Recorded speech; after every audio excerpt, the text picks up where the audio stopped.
Imagine a virus so dangerous that if it were to escape from a lab, it could cause a global pandemic. This isn't science fiction, it's a real-world concern, especially in the realm of biological research. Let's take you back to the year 1979 in the Soviet Union, where a seemingly minor mistake led to a deadly outbreak. A lab technician at a facility in Sverdlovsk, now Ekaterinburg, accidentally removed an air filter in a biological weapons lab and didn't replace it.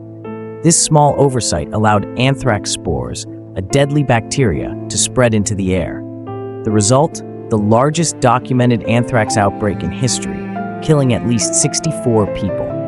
What happened in Sverdlovsk was a tragic and preventable accident, but today the stakes are even higher. With advancements in genetic engineering, we now face the possibility that much more dangerous pathogens could escape from a laboratory.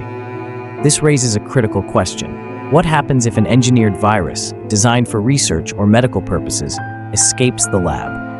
The Sverdlovsk anthrax incident, a wake-up call. In the spring of 1979, the Sverdlovsk anthrax outbreak shocked the world.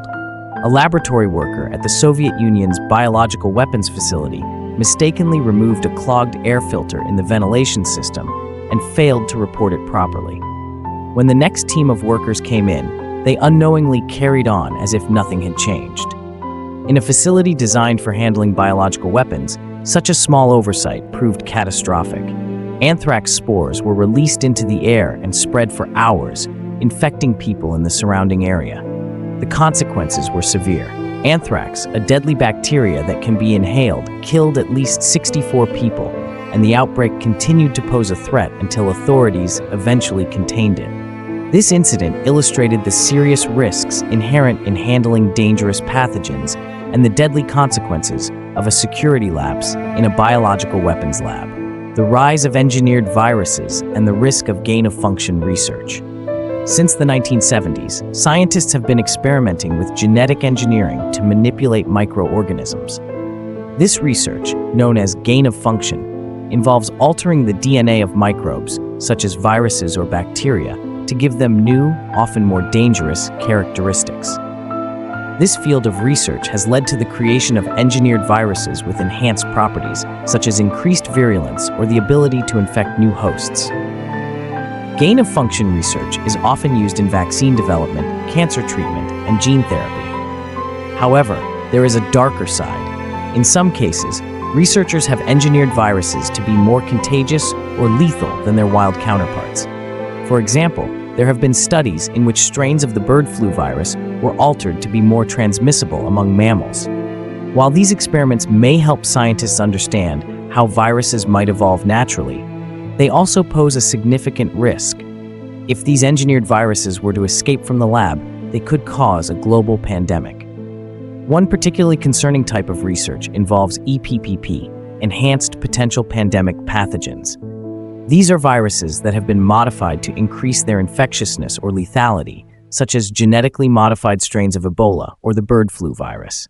The goal of such research is to study the worst-case scenario of a pandemic, so we can be better prepared if one occurs in the future.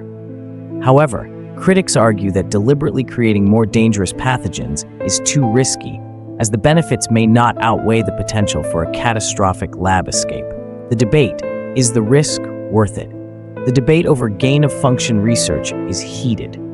On one hand, proponents argue that understanding how viruses could evolve into more deadly forms is essential for developing better vaccines and treatments. By studying these modified viruses in controlled environments, scientists believe they can learn how to better respond to future pandemics before they happen. For instance, in the early 2000s, a group of scientists created a deadly strain of avian influenza that could spread between mammals through the air. Supporters of the research argued that it was necessary to understand the virus's potential in order to develop vaccines and treatments. On the other hand, critics question whether these modified viruses would ever behave the same way in the wild. There is no guarantee that a naturally occurring virus will evolve in the same manner as one manipulated in a lab, and critics argue that the risks of creating such viruses, especially if they escape the lab, are far too great.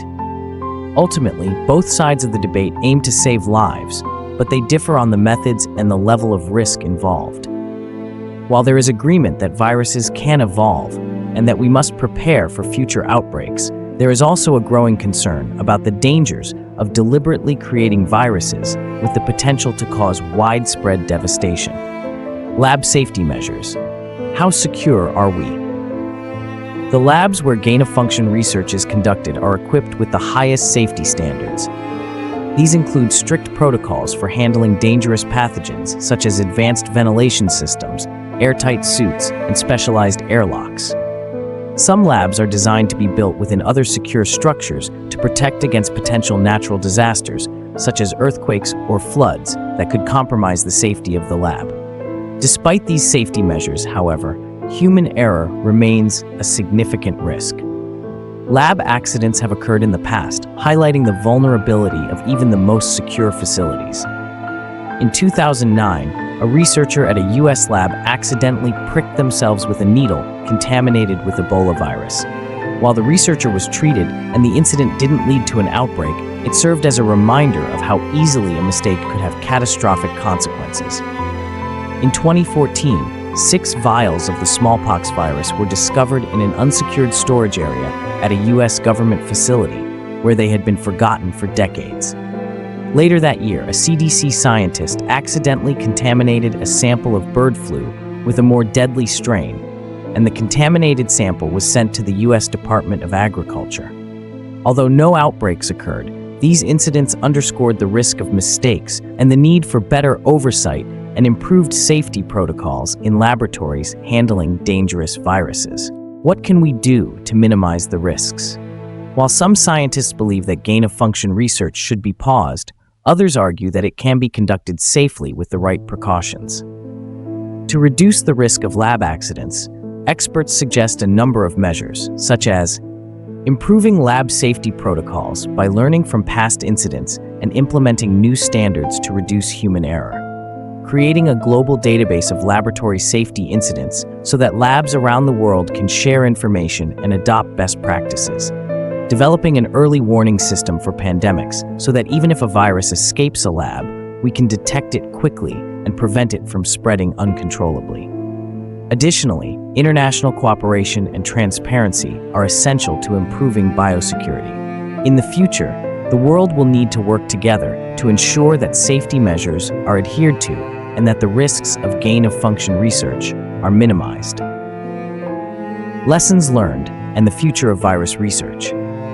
The potential for engineered viruses to escape a lab is a serious concern. While scientific research offers the promise of better vaccines and treatments, it is crucial that we don't overlook the risks involved in modifying dangerous pathogens. The Sverdlovsk anthrax incident and other lab accidents serve as reminders of what can happen when safety protocols fail. In conclusion, the benefits of gain-of-function research may help us prepare for future pandemics, but the risks of catastrophic lab accidents cannot be ignored. By improving lab safety, fostering international cooperation, and developing better early warning systems, we can reduce the likelihood of a viral escape and protect humanity from the devastating effects of engineered viruses. The lesson here is clear.